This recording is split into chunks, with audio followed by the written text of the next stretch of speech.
আসসালামু আলাইকুম। কবরস্থানের বাহিরে লেখা ছিল, শেষ মঞ্জিল তো তোমার এটাই। আসতে না আসতেই তো জীবনটা কেটে গেল। কি পেলে তুমি এই দুনিয়া থেকে? কিছুই না। দেখতে দেখতে সবাই তোমাকে ছেড়ে চলে গেল। কবরের ডাক। তুমি কি কখনো আমায় মনে করেছিলে? তাহলে শুনো, আমার মধ্যে গহীন অন্ধকার, নামাজের আলো সাথে নিয়ে এসো। আমার মধ্যে অস্বস্তি বিদ্যমান, তাই কোরআন তেলাওয়াত সাথে নিয়ে এসো। আমার মধ্যে আছে বিষাক্ত পোকামাকড়, সাপ বিচ্ছু, তাই সাথে করে রাসূল সাল্লাল্লাহু ও আহলে বাইতের প্রেম নিয়ে এসো। আমার মধ্যে আছে আগুন, তাই খোদাভীতির শীতল পানি নিয়ে এসো।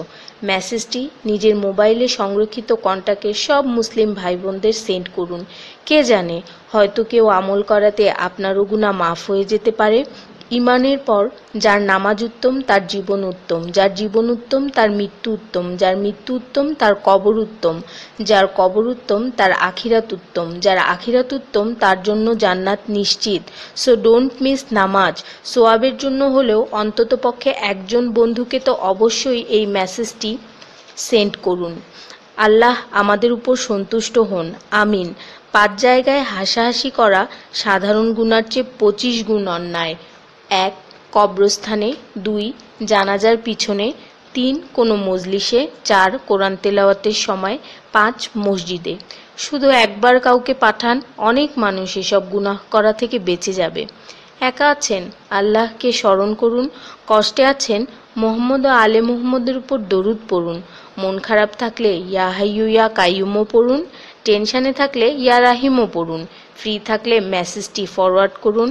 হে আল্লাহ, আমার উপর এবং তোমার নবীর উম্মতের সকল সদস্যদের উপর তোমার রহমত বর্ষণ করো, আমিন। তথ্য: আপনি কি জানেন পবিত্র কোরআন শুনলে ক্যান্সার হয় না? আর যদি ক্যান্সার সেল শরীরে থেকেও থাকে তাহলে তাও মারা যায়। দীর্ঘ সময় ধরে আল্লাহকে সেজদা দিলে জ্ঞান ও বুদ্ধিশক্তি বাড়ে। মাথা ব্যথার সমস্যা হয় না, চুল পড়া দূর হয়ে যায়। এই মেসেজটি ফরওয়ার্ড করতে শয়তান আপনাকে বাধা দিবে, কিন্তু আপনি এটা হতে দিবেন না। আর সব কন্ট্রাক্ট নাম্বারে সেন্ড করে দিন।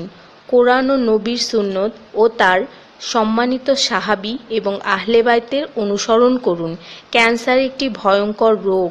অনেক মানুষ আছে যারা নিজেরাই এটাকে দাওয়াত দিয়ে নিয়ে আসে। ছোট অথচ সাধারণ কিছু পদক্ষেপ গ্রহণ করলেই এই রোগ থেকে বাঁচা যায়।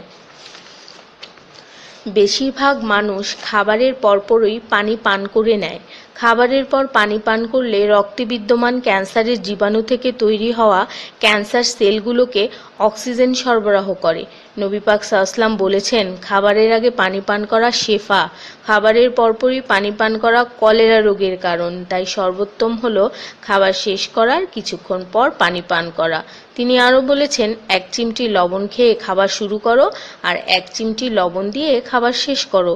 এ কথাগুলো তাদেরকেও জানিয়ে দিন যারা আপনার কাছে জীবনের চেয়েও প্রিয়।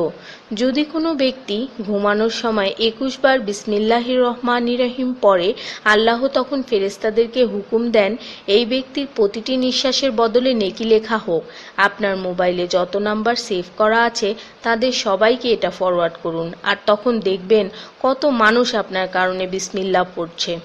শেফা আর শেফা। রোজ একটা করে আপেল, নো ডক্টর। রোজ 4টা বাদাম, নো ক্যান্সার। রোজ একটা লেবু, নো ফ্যাট। রোজ 1 glass milk, no bones problem.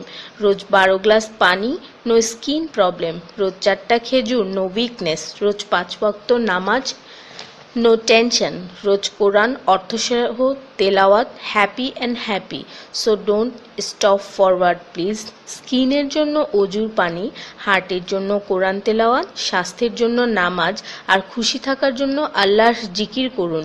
জেনে রাখবেন, ভালো কথা প্রচার করা সৎকার সমতুল্য, সাথে 30 লাখ নেকি